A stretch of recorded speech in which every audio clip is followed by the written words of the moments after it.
Pahalgam attack operation Sindoor తర్వాత భారత ప్రభుత్వం దేశ రక్షణపై మరింత ఫోకస్ పెట్టింది. దూకుడుగా నిర్ణయాలు తీసుకుంటూ చకచక అమ్ముల పొదిని అప్గ్రేడ్ చేసుకుంటోంది.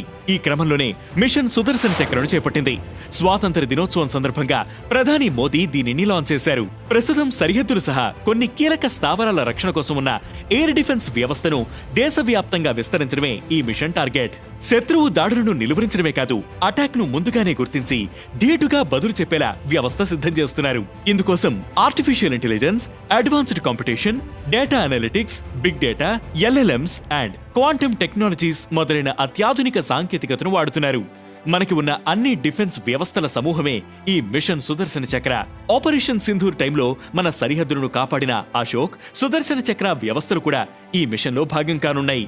ఇక ఇప్పటికే ఈ మిషన్ లో కానున్న integrated air defence weapon system ను డిఆర్డీఓ విజయవంతంగా టెస్ట్ చేసింది.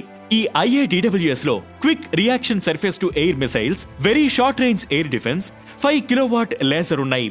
కాబట్టి ఇది మిషన్ సుదర్శన చక్రలో ముఖ్య పాత్ర పోషించనుంది. ఇది కాకుండా లేటెస్ట్ గా ఈ మిషన్ కోసం AK-630 ఎయిర్ డిఫెన్స్ గన్స్ కూడా కొనుగోలు చేసింది. ఇక దేశవ్యాప్తంగా ఈ వ్యవస్థను కనెక్ట్ చేసేందుకు 6000 నుంచి 7000 రాడార్లను ఉపయోగిస్తారు. ఇవి శత్రు సేనల టార్గెట్లను గుర్తిస్తాయి. మరోవైపు అంతరిక్షం నుంచి కూడా నిఘా ఉంచేలా శాటిలైట్లను ఈ మిషన్ సుదర్శన చక్రాలో వినియోగించనున్నారు. శత్రు సేనలకు సంబంధించినవిగా ఏదైనా మిసైల్స్, యుద్ధ విమానాలు మొదలైనవి గుర్తిస్తే వెంటనే డైరెక్టెడ్ ఎనర్జీ వెపన్స్ తమ లేజర్లతో వాటిని చిత్తు చేయగలవు. ఇక ఇవి కాక మిసైళ్లు, anti drone tech, air defence guns వంటివి కూడా ఈ మిషన్ సుదర్శన చక్రలో భాగమే. ఇజ్రాయెల్ కు ఐరన్ డోమ్ ఉన్నట్లు ఇవి మన దేశానికి సంపూర్ణ రక్షణను కల్పిస్తాయి.